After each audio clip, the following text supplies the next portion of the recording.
А сегодня, мои дикие ягодки, я расскажу вам о революционном Фиделе Кастро. Но для начала я хотел бы призвать вас больше наслаждаться хорошей погодой, пока не кончилась весна.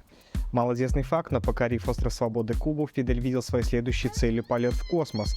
Отдельные историки утверждают, что на своей первой встрече с Хрущевым Фидель просто умолял его включить в космическую программу вместо Гагарина. Но Никита Сергеевич был неумолим. Он считал, что первым космонавтом не может быть человек, в зубах которого зажата сигара.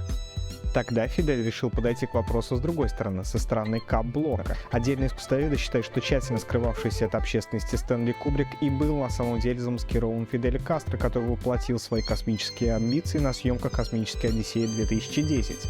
Если задуматься, он даже оставил пасхалку в своем псевдониме – Кубрик Куба.